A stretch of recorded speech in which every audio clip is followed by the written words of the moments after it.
Welcome back to the Summer Rain channel. Today we're making a do-it-yourself beginner melt and pour soap. If you haven't done so already, be sure to hit the subscribe button down below.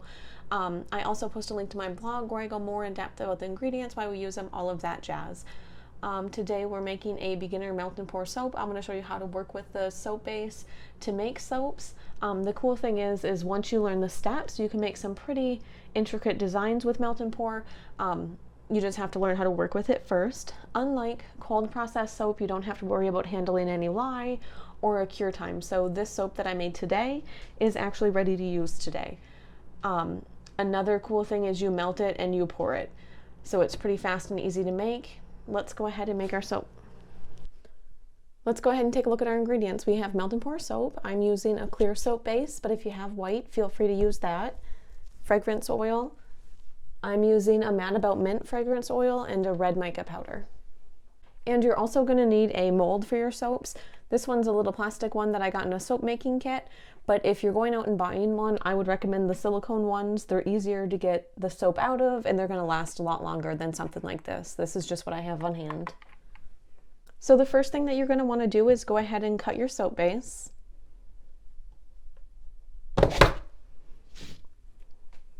And I go ahead and cut it into like 1-inch cubes.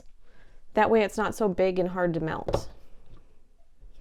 And if you don't have a soap cutter like this, you can go ahead and just cut it with a regular knife.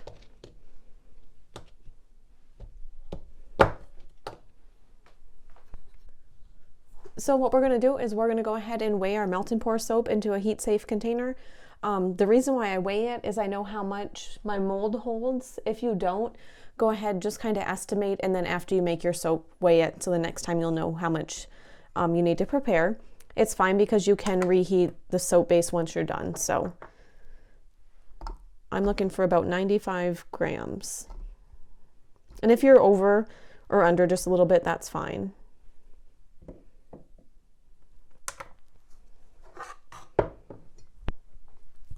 So now I'm going to go ahead and pop this in the microwave. I'm going to do it in 30-second intervals because there's not very much soap here.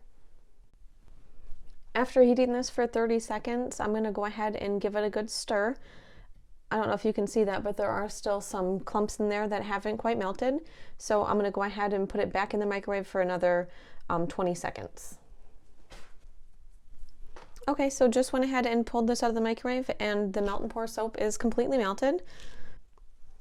So what we're going to do is go ahead and add our colorant. And at the same time, I'm going to go ahead and add our fragrance oil. And then we just mix it all up.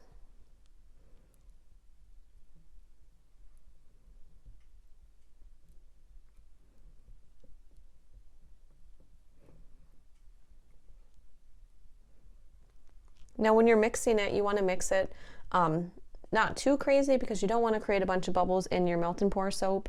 You can use alcohol to get rid of any bubbles that you create, but you don't want to make extra ones if you don't have to.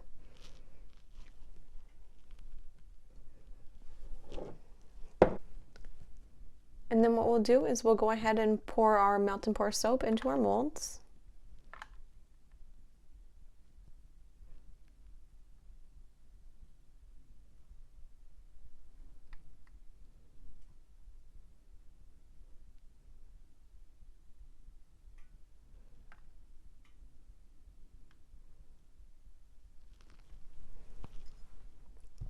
And then you take your rubbing alcohol in a spray container and go ahead and spray the top of it. This is to get rid of any bubbles on the soap. And you allow it to sit while it cools down. So I went ahead and let this cool down, half an hour or so. And then I'm just gonna go ahead and push on the bottom to get it out of the mold.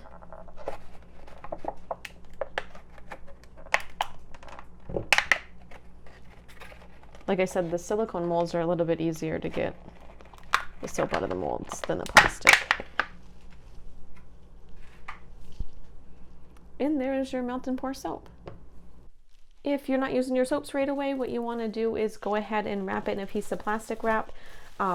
Just completely wrap it up. The reason why we do this is because the soap will get little driplets of water on it. which is moisture from the air being drawn to the soap. So to prevent it from sweating, you go ahead and cover it in plastic. If you are using it right away, there's no cure time or anything like that. It is safe to use. I hope you enjoy your soap.